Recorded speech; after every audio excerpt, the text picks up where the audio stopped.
At an internal security meet in Guwahati, Home Minister Rajnath Singh said the Islamic State is a major concern for India, even though it's based in Syria and Iraq, because some youth seem to be swayed by their ideology. The Home Minister also spoke on the Al-Qaeda wing in India and said it cannot be taken lightly. Mr Singh also hit out at Pakistan, saying it's engaged in destabilising India, asking if the ISI is also a non-state actor.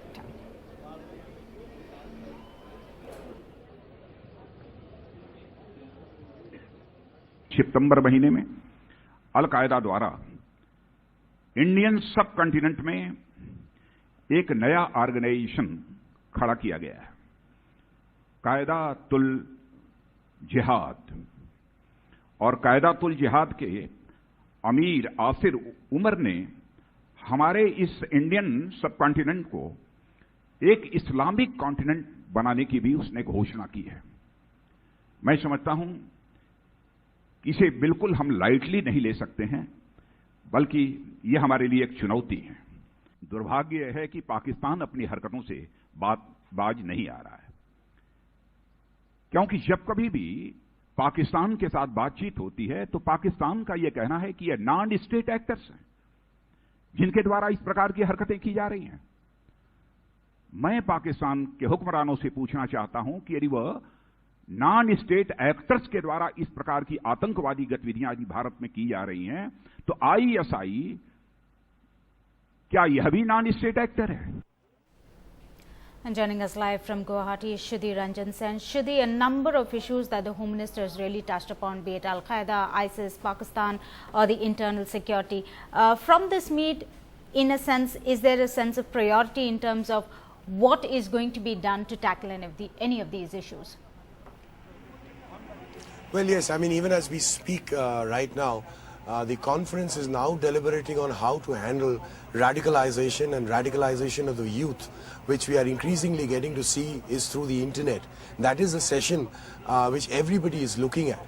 And the initial understanding that we are getting is there is likely to be a two-pronged strategy which all states are likely to agree on. And this is likely to involve a massive outreach program for the youth, trying to wean them away from the internet, from the propaganda of the IS, Al-Qaeda propaganda through the internet. A lot of counseling for the youth.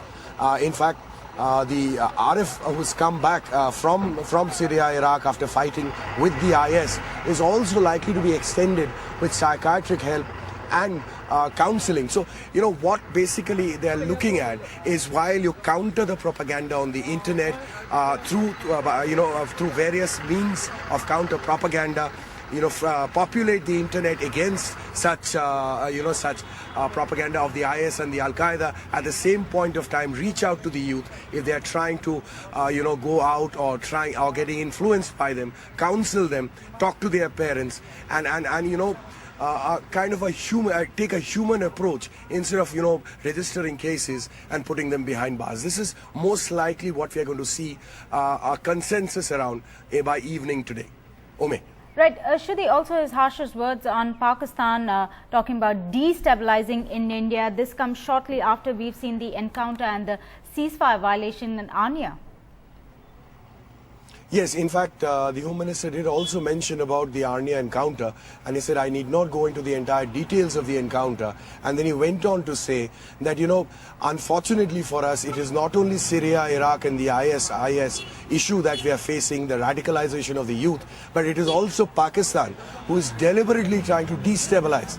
And he used the word that Pakistan is destabilizing, very clearly pointing towards a Pakistani establishment being behind efforts to destabilize India, and that it is in this context that the Home Minister asked, or said in the conference, I want to ask Pakistan whether the ISI, that's Pakistan's External Intelligence Service, is also a non-state actor.